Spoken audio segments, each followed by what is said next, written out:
पश्चिमा झड़ प्रभाव में राज्य में जाड़ कमी किंतु कलबल करुछि घन कुहुड़ी। आज राज्यर विभिन्न स्थान में प्रबल कुहुड़ी पड़ी मात्र किछि मीटर दूर देखा जाउनी रास्ताघाट।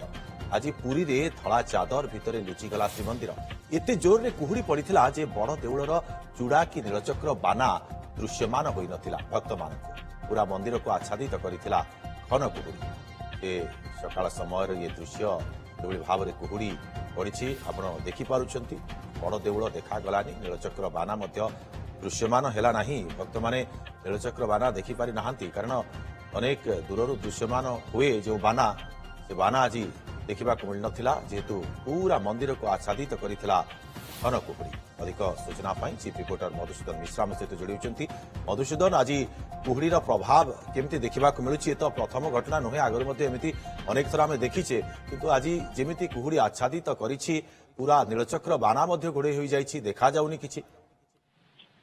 देखंतु दुर्गा माधव, आपण जदि श्रीक्षेत्र आसीचंती एवं श्रीमंदिर सम्मुख को सकाळु आछंती, प्रथमे नीलचक्र बाना बा ध्वजा को देखिकी मंदिर भितर प्रवेश करिथांती। किंतु गत काली राति ठारू आमे से दृश्य देखिया को पाउछु।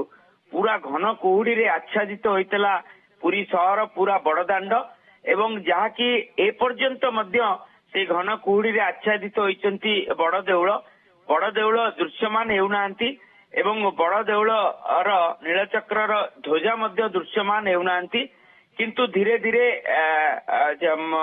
जो बड़ सिंह द्वार एवं चारि गुमुट रही उत्तर द्वार गुमुट गुड़िक देखागलानी।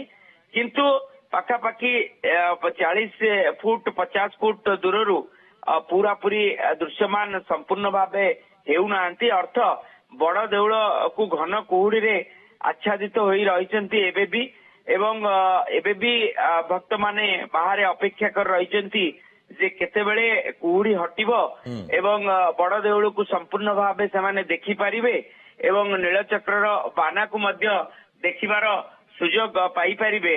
तेणु आमे कहि पारिबा जे आज पूरा पूरी पुरी शहर एवं बेलाभूमि बड़दाण्ड सबुठी घन कुहुड़ी रे आच्छादित होइचंती एवं आउ किछि समय लागिबो सूर्यंकर आभा जेतेबेले पड़िबो एवं परवर्ती समय रे घन कुहुड़ी हटिबो एवं बड़ देउळ दृश्यमान हेबो एवं बड़ देउळ को देखिबार समस्त भक्त माने सुजोग पाइबे। तेणु शीत जदि बा धीरे धीरे गतकाली बसंत पंचमी अवसर रे जो घोड़ लागी नीति अनुष्ठित होउतला ताहा संपूर्ण भावे उठीगला। महाप्रभु शीतव्रस्त को ओलागी होईगला। किंतु केउंटी ना केउंटी कुहुड़ी आच्छादित हेइछि एवं आउरी पाखापाखि एक घंटा समय लागिबो। भक्त माने नीलचक्र दर्शन करिबारे असुविधार सम्मुखीन होइछंती।